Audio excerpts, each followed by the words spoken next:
आज हमारी अंतर्यात्रा के छठे दिन हम जिस शक्ति का ध्यान करने जा रहे हैं वो है मां कात्यायनी। ये नाम सुनते ही मन में एक अद्भुत शक्ति की छवि उभरती है। सिंह पर सवार, हाथों में शस्त्र लिए, परंतु चेहरे पर करुणा और न्याय का संतुलित भाव। ये रूप केवल राक्षसों का संहार करने वाली देवी का नहीं, बल्कि हमारे भीतर सोई हुई उस शक्ति का है जो अन्याय के सामने मौन नहीं रहती, बल्कि डटकर खड़ी होती है। कहा जाता है कि जब देवताओं पर असुरों का अत्याचार बढ़ा और महिषासुर अपने आतंक से पूरी धरती और स्वर्ग को हिला रहा था, तब सभी देवताओं के तेज से मां कात्यायनी का प्राकट्य हुआ। वे अद्भुत आभा से युक्त थीं, जिनका तेज सूरज से भी अधिक प्रखर था। सिंह पर आरूढ़ होकर उन्होंने महिषासुर का अंत किया। ये युद्ध केवल पौराणिक कथा नहीं, बल्कि प्रतीक है अन्याय के विरुद्ध खड़े होने के साहस का। अब जरा ठहर कर सोचिए, जीवन में जब हम किसी अन्याय का सामना करते हैं तो हमारी पहली प्रतिक्रिया क्या होती है? अक्सर डर, गुस्सा या फिर चुपचाप सह लेना। लेकिन मनोविज्ञान कहता है कि अन्याय केवल बाहरी दुनिया का अनुभव नहीं है, बल्कि ये हमारे आत्मसम्मान को झकझोरता है। यही क्षण है जब हमें मां कात्यायनी की याद करनी चाहिए। वे हमें सिखाती हैं कि डर से भागना समाधान नहीं, बल्कि सामना करना ही असली शक्ति है। मां कात्यायनी को विवाह की देवी भी कहा जाता है। मान्यता है कि यदि कोई कन्या उचित जीवन साथी की कामना से उनकी आराधना करती है तो उसे योग्य वर की प्राप्ति होती है। परंतु इसका मनोवैज्ञानिक अर्थ और भी गहरा है। विवाह यहां केवल एक रिश्ते का प्रतीक नहीं, बल्कि संतुलन और सामंजस्य का रूपक है। जब एक स्त्री अपनी आत्मशक्ति को पहचानती है, तभी वो अपने जीवन में संतुलित निर्णय लेने और सही चयन करने में सक्षम होती है। आधुनिक समय में अगर देखें तो मां कात्यायनी का संदेश आज और भी प्रासंगिक है।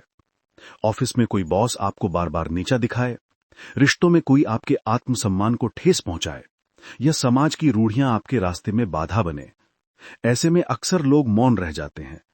लेकिन मां कात्यायनी का रूप हमें याद दिलाता है कि मौन रहना अन्याय को और बढ़ाता है। सही समय पर आवाज उठाना ही सच्ची भक्ति है। यहां मुझे एक हल्का फुल्का उदाहरण याद आता है। कई लोग कहते हैं हम बहुत बहादुर हैं, लेकिन जैसे ही घर में छिपकली दिखती है, सबसे पहले वही लोग कुर्सी पर कूद जाते हैं। असली बहादुरी ये नहीं कि आप छिपकली से डर गए या नहीं, बल्कि ये है कि जीवन की बड़ी चुनौतियों का सामना आप कितनी दृढ़ता से करते हैं। यही साहस मां कात्यायनी हमें प्रदान करती हैं। मनोविज्ञान हमें बताता है कि डर का सबसे बड़ा आधार कल्पना होती है। हमें डर असफलता का लगता है, अकेलेपन का लगता है, अस्वीकृति का लगता है। लेकिन जब हम उन डरों का सामना करते हैं तो हमें एहसास होता है कि वे उतने बड़े नहीं जितने हमने सोचे थे। मां कात्यायनी का संदेश है, डर पर विजय पाओ, अन्याय के सामने खड़े हो जाओ। आध्यात्मिक दृष्टिकोण से देखें तो मां कात्यायनी केवल बाहरी युद्ध की देवी नहीं, वे हमारे भीतर की नकारात्मक शक्तियों से लड़ने का प्रतीक हैं। हर व्यक्ति के भीतर एक महिषासुर छुपा होता है, अहंकार, लोभ, आलस्य, डर। जब हम मां कात्यायनी का स्मरण करते हैं तो हम उस आंतरिक असुर से युद्ध करते हैं और जीतते भी हैं।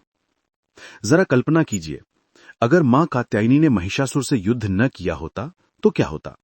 शायद आज भी असुरों का राज होता। यही बात हमारे जीवन पर भी लागू होती है।